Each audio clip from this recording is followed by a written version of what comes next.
नमस्कार। कक्षा 11 को सामाजिक अध्ययन विषय अन्तर्गत एकाइ 4 को पाठ 2 अन्तर्गत मानव समाजको उद्विकास भन्ने विषयवस्तुको बारेमा आजको यस अङ्कमा चर्चा गर्न गइरहेको छु। आउनुहोस् मानव समाजको विकास कसरी भएको रहेछ भन्ने विषयवस्तुको बारेमा चर्चा गरौँ। योभन्दा अगाडि हामीले मानवको जैविक उद्विकासको बारेमा चर्चा गर्यौँ। आजको अङ्कमा हामी मानव समाजको विकास क्रमको बारेमा चर्चा गर्नेछौँ। मानव समाजको विकास क्रमको बारेमा चर्चा गर्दा यस विषयमा दुईजना विद्वानहरूको विचारलाई प्रमुख रूपमा लिने गरिन्छ, जसमा कार्ल मार्क्स र इबी ट्यालरको विचारधारालाई प्रमुख रूपमा मानव समाजको विकास क्रमको रूपमा हामी लिने गर्छौँ। आउनुहोस् मानव समाजको विकास क्रम कसरी भएको रहेछ भन्ने विषयवस्तुको बारेमा यस अङ्कमा हामी चर्चा गरौँ। साधारणतया मानवको चेतनाको विकाससँगै समाजको उत्पत्ति भएको मान्न सकिन्छ। समयको परिवर्तनसँगै मानव समाजको पनि विकास भएको मानिन्छ। मानिसमा रहेको चेतना र सामूहिक सोचको कारण परिवारको विकास र परिवारको विस्तारबाट पनि समाज निर्माण हुन गएको पाइन्छ। मानव समाजको विकासको सन्दर्भमा विभिन्न विद्वानहरूले समाज विकासका विभिन्न चरणहरू पार गरी यस अवस्थामा आएको पनि बताएका छन्, जसमा हामी आजको यस अङ्कमा कार्ल मार्क्स र इबी ट्यालरको विचारधारालाई प्रमुख रूपमा हेर्ने गर्छौँ। जस अन्तर्गत कार्ल मार्क्सको विचारधारा अनुसार कुनै पनि मानव समाज 4 चरणबाट विकसित भएर अघि बढेको विचारधारा कार्ल मार्क्सले अघि सारेका छन्, जसमा आदिम साम्यवाद, दास प्रथा, सामन्तवादी समाज र पुँजीवादी समाज भनेर कार्ल मार्क्सले आफ्नो विचारधारा अघि सारेका छन् भने अर्का विद्वान इबी ट्यालरले 4 भागमा नभई मानव समाजको विकास क्रम 3 भागमा भएको भनी आफ्नो विचारधारा अघि सारेको पाइन्छ, जस अन्तर्गत ढुङ्गे युग, बर्बर युग, सभ्य युग। ढुङ्गे युगलाई प्रारम्भिक युग भनेर पनि हामी चिन्छौँ भने बर्बर युगलाई मध्यकालीन युग भनेर हामी चिन्ने गर्छौँ भने सभ्य युगलाई आधुनिक युग भनेर हामी चिन्ने गर्छौँ। यसरी हेर्दा कार्ल मार्क्सले समाज विकासको क्रम 4 भागमा भएको भनेर आफ्नो विचारधारा अघि सारेका छन् भने त्यही विचारधारालाई खण्डन गर्दै इबी ट्यालर भन्ने अर्का विद्वानले समाज विकासको क्रम 4 भागमा नभई 3 भागमा भएको भनेर आफ्नो विचारधारा अघि सारेको पाइन्छ। जस अन्तर्गत हामी यस अङ्कमा इबी ट्यालरको विचारधारालाई समाज विकासको क्रमको बारेमा आजको यस अङ्कमा प्रमुखताका साथ अध्ययन गर्नेछौँ। आउनुहोस् सबैभन्दा पहिला ढुङ्गे युग। साधारणतया यस युगमा मानिसहरू भोजन र आश्रयको खोजीमा घुमन्ते जीवन बिताउने गर्दथे। यिनीहरूले शिकारका लागि ढुङ्गे औजारहरू प्रयोग गर्ने गर्दथे। सानो समूहमा बस्ने यिनीहरू शिकार पनि सामूहिक रूपमा गर्ने गर्दथे। ढुङ्गाबाट विभिन्न खालका औजार एवं हतियार बनाई गुजारा गर्ने मूल संस्कृति रहेकाले यस कालखण्डलाई हामी ढुङ्गे युग भनेर चिन्ने गर्दछौँ। जङ्गली युगबाट सुरु भएको मानव संस्कृतिको उद्विकास ढुङ्गे युगबाट भएको हुनाले यस युगलाई मानव संस्कृतिको जननीका रूपमा लिने गरिन्छ। आजभन्दा लगभग 25 लाख वर्ष अगाडि सुरु भई निकै लामो समयसम्म कायम रहेको ढुङ्गे युग करिब 5000 देखि 7000 वर्ष अगाडि धातुको युगको सुरुवातसँगै अन्त्य भएको मानिन्छ।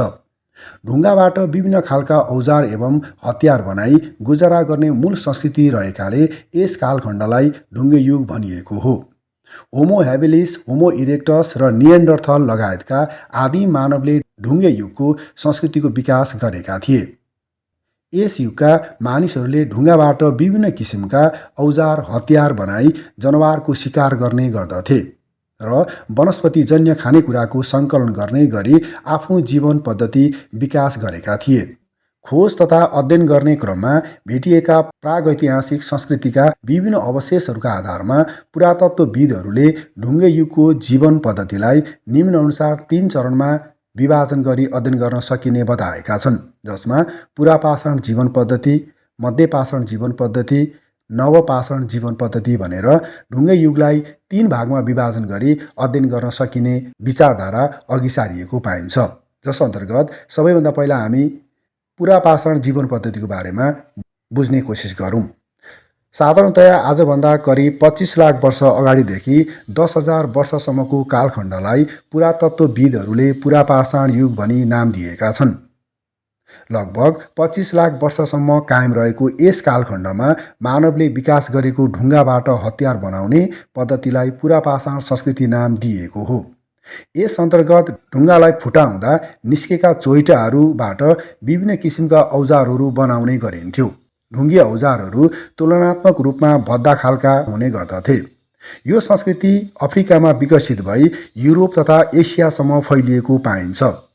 भेटिएका ढुङ्गे औजार र हतियारहरूको विविधताको आधारमा पुरातत्त्वविदहरूले पुरापाषाण संस्कृतिलाई पनि 3 भागमा बाँडेर अध्ययन गर्ने बताएका छन्, जस अन्तर्गत निम्न पुरापाषाण जीवनशैली, मध्य पुरापाषाण जीवनशैली र उच्च पुरापाषाण जीवनशैली गरी 3 भागमा विभाजन गरी अध्ययन गर्न सकिने बताएका छन्, जस अन्तर्गत अब हामी निम्न पुरापाषाण जीवनशैलीको बारेमा चर्चा गर्नेछौँ, जुन ढुङ्गे युगलाई 3 चरणमा विभाजन गरिएको छ, जसमध्ये पुरापाषाण जीवन पद्धति, मध्यपाषाण जीवन पद्धति र नवपाषाण जीवन पद्धति रहेका छन् भने हामी पुरापाषाण जीवन पद्धतिलाई पनि 3 भागमा विभाजन गरी अध्ययन गर्दछौँ।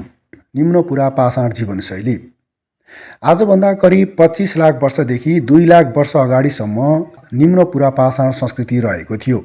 यस कालखण्डको मुख्य मानव प्रजाति होमो इरेक्टस रहेको थियो। यस अवधिमा बनेका ढुङ्गे औजार प्राय सरल र भद्दा खालका थिए। हाते बन्चरो यस कालखण्डको प्रमुख औजार रहेको पाइन्छ भने यस कालखण्डको मानव झुन्डमा नै बस्ने गर्दथे। यी जातिको जीवनशैली मुख्यतया घुमन्ते प्रकारको रहेको पाइन्छ।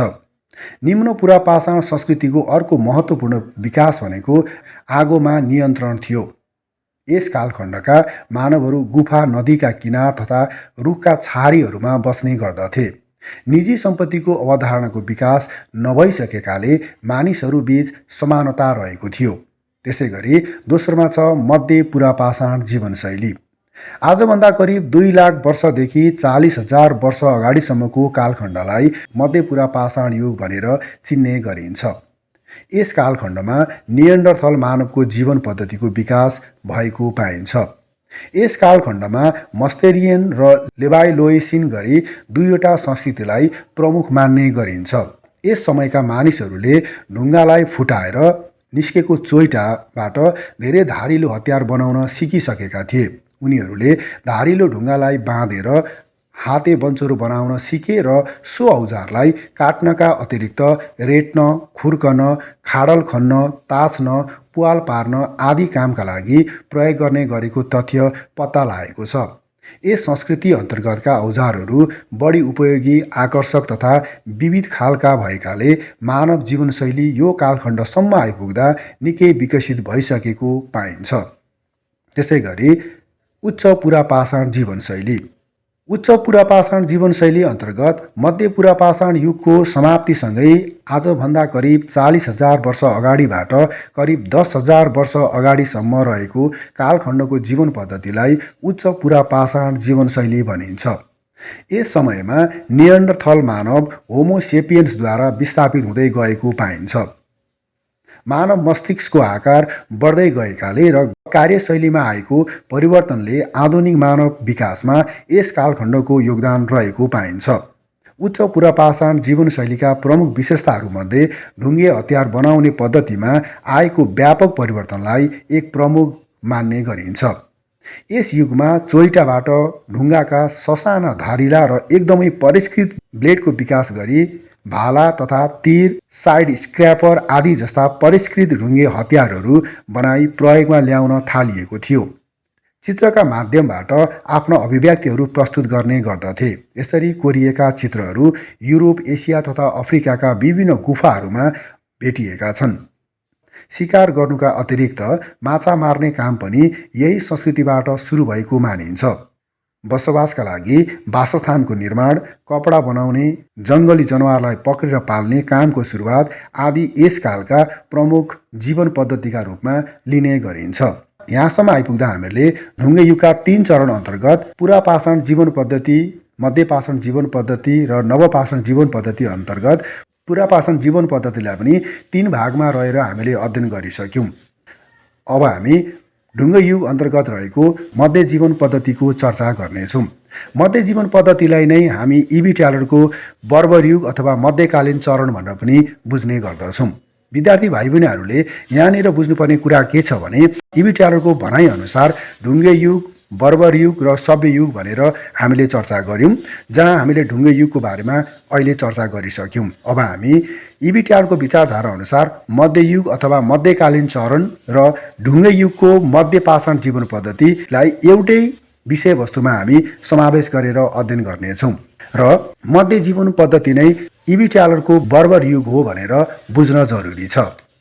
त्यसै गरी मध्यपाषाण जीवनशैली अन्तर्गत पुरापाषाण युगको अन्त्यसँगै सुरु भई लगभग 10,000 वर्षसम्म रहेको कालखण्डलाई मध्यपाषाण युग भनेर हामी चिन्ने गर्दछौँ। यस कालखण्डमा पुरापाषाण जीवनशैली र नवपाषाण जीवनशैली दुवैका केही विशेषताहरूलाई अवलम्बन गरिएको पाइन्छ। मध्यपाषाण संस्कृतिका औजारहरू तथा हतियारहरू यसभन्दा अगाडिको पुरापाषाण संस्कृतिमा जस्तै ढुङ्गाबाट निकालिएका पातला ब्लेडको प्रयोग गरी बनाइएका थिए। यी ब्लेडहरू काठको बिँड वा ह्यान्डलमा जोडेर पटक पटक प्रयोग गर्न सकिने गरी बनाइएका थिए। यस समयका कतिपय औजारहरू त्रिभुजकार, चन्द्रकार, आयतकार लगायतका विभिन्न ज्यामितीय आकार दिई बनाइएको थियो। यसबाहेक तीर एवं भालाका रूपमा पनि हतियार बनाई प्रयोगमा ल्याउने गरेको पाइन्छ। यस समयमा अवशेषका रूपमा रहेका ढुङ्गे औजारहरू जापान, मध्यपूर्वी क्षेत्र, इङ्ल्यान्ड, आयरल्यान्ड, डेनमार्क, सर्बिया आदि विभिन्न स्थानहरूमा फेला पारिएको छ। अन्य महत्त्वपूर्ण सांस्कृतिक विकासका सन्दर्भमा ढुङ्गे औजारका अतिरिक्त जङ्गली वनस्पतिबाट विभिन्न खाद्य वस्तुको प्रशोधन गरी प्रयोगमा ल्याउन थालिएको थियो। जस्तै बल्छीको प्रयोग गरी माछा मार्ने, बाँसको चोयाबाट टोकरी बनाउने, कपडा बनाउने जस्ता कार्यहरू समेत यसै समयमा विकास भएका हुन्। जङ्गली वनस्पति र जनावरलाई घरपालुवा बनाउँदै सानोतिनो कृषि कार्यको सुरुवात गरिएको थियो। जङ्गली वनस्पति र जनावरलाई घरपालुवा बनाउँदै सानोतिनो कृषि कार्यको सुरुवात गर्नु यस युगको अर्को महत्त्वपूर्ण सांस्कृतिक उत्विकासको रूपमा लिने गरिन्छ। यस्ता महत्त्वपूर्ण विकासहरूले गर्दा नै यसपछिको नवपाषाण संस्कृतिले फड्को मार्न सकेको पनि देखिन्छ। त्यसै गरी अब हामी अन्तमा नवपाषाण जीवन पद्धतिको बारेमा चर्चा गर्नेछौँ, जुन इबिटिआरको सबैभन्दा अन्तिम अथवा सभ्य युग अथवा आधुनिक चरणको रूपमा हामी यसलाई लिने गर्दछौँ। नवपाषाण जीवनशैली अन्तर्गत यस कालखण्डमा ढुङ्गाबाट पालिस गरेर चिल्लो बनाइएका औजारहरू निर्माण र प्रयोग गर्ने जीवनशैली प्रचलनमा आएको थियो। बढ्दो चेतनाको स्तरको कारण नयाँ प्रकारको आवश्यकतालाई सम्बोधन गर्न यस्ता खालका ढुङ्गे औजारहरू बनाइएका थिए। आजभन्दा करिब 9,000 वर्ष अगाडिबाट सुरु भएको नवपाषाण युगलाई सांस्कृतिक परिवर्तनका आधारमा क्रान्तिकारी युग समेत भन्ने गरिन्छ। ढुङ्गे औजारमा आएको व्यापक परिवर्तनसँगै कृषिको विकासलाई सबैभन्दा क्रान्तिकारी परिवर्तनका रूपमा पुरातत्त्वविदहरूले व्याख्या गर्ने गरेका छन्। यसै कालखण्डबाट मानिसले घुमन्ते शिकारी जीवनशैलीका सट्टा स्थायी बसोबास सुरु गर्ने क्रममा कृषि र पशुपालनलाई अँगालेको कुरा पुरातत्त्वविदहरूले खोज तथा अनुसन्धानबाट देखिएको छ। नवपाषाण संस्कृतिका ढुङ्गे औजारहरू यसअघिको मध्यपाषाण संस्कृतिको निरन्तरताका रूपमा अघि बढेको पाइन्छ। यसका साथै यी औजारहरूलाई अझ बढी धारिलो बनाई खन्न, काट्न, बुन्न, काठको काम गर्न, प्रयोग गर्न मिल्ने गरी निर्माण गरिएका थिए। कृषिको व्यवस्थित सुरुवात भइसकेकाले कृषि कार्यका लागि आवश्यक टोकरी, नाङ्लो, पाथी लगायतका सामग्रीको समेत यस युगमा निर्माण गरिएको थियो। विभिन्न स्थानमा हावापानी, माटो अनुकूलका बालीहरूको खेती गर्न थालिएको थियो। हिमयुगको अन्त्यसँगै तातिँदै गएको वातावरणीय अवस्थाले कृषि उत्पादनमा ठूलो भूमिका निर्वाह गरेको थियो। जस्तै मेसोपोटामिया, जोर्डन र इजिप्ट लगायतका स्थानहरूमा गहुँ, जौ, दलहन लगायतका बाली लगाउने गरेको अनुसन्धानबाट देखिएको छ। त्यस्तै चीनमा मुख्यतया कोदो र धान लगाइन्थ्यो भने त्यस्तै अफ्रिकामा कोदो, धान, तरुल आदिको खेती गरिएको थियो। अमेरिकामा मकै, भटमास, आलु आदि खेती गरिन्थ्यो। यस समयमा पशुपालन पनि व्यापक बनिसकेको थियो। विभिन्न जङ्गली जनावरलाई समातेर पाल्न सुरु गरिएको थियो। कुकुरबाट सुरु गरिएको जङ्गली जनावरलाई घरपालुवा बनाउने क्रममा गाई, भैँसी, सुँगुर, भेडा आदिलाई पनि क्रमशः पाल्न थालिएको अनुसन्धानबाट देखिएको छ। खेतीपाती र पशुपालनको व्यापक विकाससँगै नवपाषाण युगको समाजले अनेकौं सामाजिक र सांस्कृतिक परिवर्तनहरू साक्षात्कार गर्दै अघि बढेको पाइन्छ। जस्तै कपडा लगाउने बानीको विकास भएको पाइन्छ। स्थायी बसोबास तथा खेतीपाती गर्नका लागि जमिन ओगट्ने क्रम बढ्दै गर्दा व्यक्तिगत सम्पत्तिलाई अधिक महत्त्व दिन थालिएको देखिन्छ। यसले गर्दा समाजमा असमानताको विकास पनि सँगसँगै भएको देखिन्छ। राजनीतिक चेतनाको विकाससँगै ससाना राज्य र रजौटाहरूले शासन गर्ने पद्धति समेत सुरु हुँदै गएको देखिन्छ। यस प्रकार नवपाषाण युगको चरम विकास हुने क्रममा धातुको आविष्कार भई यसलाई ढुङ्गाको सट्टा औजार बनाउने क्रममा धातुको प्रयोग गर्ने गरेको पाइन्छ। यस प्रकार नवपाषाण संस्कृतिको विकासले चरम रूप लिँदा धातु युगको सुरुवात भएको पाइन्छ। धातु युग हुँदै सभ्यताको विकासका लागि बलियो जग खडा गर्यो। यसरी हामीले मानव समाजको विकास क्रमको बारेमा यस अङ्कमा चर्चा गर्यौं। मानव समाजको विकास क्रमको बारेमा चर्चा गर्दा सरसर्ती यसलाई हेर्दा मानव समाजको विकास क्रमको बारेमा कार्ल मार्क्स र इबी ट्यालरले आफ्नो विचारधारा अघि सारेको पाइन्छ। जस अन्तर्गत कार्ल मार्क्सले समाज विकासको क्रमलाई 4 भागमा समाज विकासको क्रम अघि बढेको पाइन्छ भनेर आफ्नो विचार अघि सारेका छन् भने त्यही विचारधारालाई खण्डन गर्दै अर्का विद्वान इबी ट्यालरले समाज विकासको क्रम 3 भागमा भएको भनी व्याख्या गरेका छन्। इबी ट्यालरले समाज विकासको क्रममा दिएको विचारधारालाई पनि विभिन्न विद्वानहरूले विभिन्न आधारमा विभिन्न चरणमा वर्गीकरण गरी अध्ययन गर्न सकिने भनी आफ्नो विचारधारा अघि सारेको पाइन्छ। त्यसैगरी इबी ट्यालरले प्रमुख रूपमा ढुङ्गे युग, प्रारम्भिक चरण, बर्बर युग, मध्यकालीन चरण, सभ्य युग, आधुनिक चरण भनी 3 भागमा विभाजन गरेको पाइन्छ भने इबी ट्यालरको ढुङ्गे युगलाई पनि विभिन्न विद्वानहरूले 3 भागमा वर्गीकरण गरी अध्ययन गर्न सकिने बताएका छन्। जसमा पुरापाषाण जीवन पद्धति, मध्यपाषाण जीवन पद्धति, नवपाषाण जीवन पद्धति भनेर 3 भागमा विभाजन गरेका छन् भने पुरापाषाण जीवन पद्धतिलाई पनि निम्न पुरापाषाण जीवनशैली, मध्य पुरापाषाण जीवनशैली र उच्च पुरापाषाण जीवनशैली भनेर 3 भागमा विभाजन गरेर अध्ययन गर्न सकिने कुरालाई अघि सारेको पाइन्छ। यसरी हेर्दाखेरि समाज विकासको क्रमको बारेमा कार्ल मार्क्स र इबी ट्यालरको विचारधारा अघि सारेको पाइन्छ। कार्ल मार्क्सले 4 भागमा समाज विकासको क्रमलाई अघि बढेको पाइन्छ भनेर व्याख्या गरेका छन् भने इबी ट्यालरले 3 भागमा समाज विकासको क्रम अघि बढेको हो भनेर आफ्नो विचारधारा अघि सारेका छन्। यसरी मानव समाज आदिम समाजदेखि अहिलेको आधुनिक समाजसम्म कसरी आइपुगेको छ भन्ने विषयवस्तुको बारेमा यो पाठले हामीलाई बुझाउन खोजेको छ। आदिम साम्यवाददेखि अहिलेको आधुनिक कालसम्म मानव समाज क्रमिक रूपमा कसरी विकसित हुँदै आएको छ भन्ने विषयवस्तुको बारेमा हामीलाई यस अङ्कमा बुझाउन खोजिएको छ। यति भन्दै आगामी अङ्कमा अरू विषयवस्तुको बारेमा जानकारी लिनका लागि तपाईहरूले हाम्रो यस च्यानललाई लाइक र सब्स्क्राइब गर्नुपर्ने हुन्छ र छेउमा रहेको बेल आइकनलाई पनि क्लिक गर्नुपर्ने हुन्छ। यति गर्नुभयो भने आगामी अङ्कमा अरू विषयवस्तुहरूको बारेमा गरिएको चर्चा सबैभन्दा पहिला तपाईले प्राप्त गर्नुहुनेछ भन्दै आजको यस अङ्कबाट बिदा हुन चाहन्छु। हवस् त, धन्यवाद।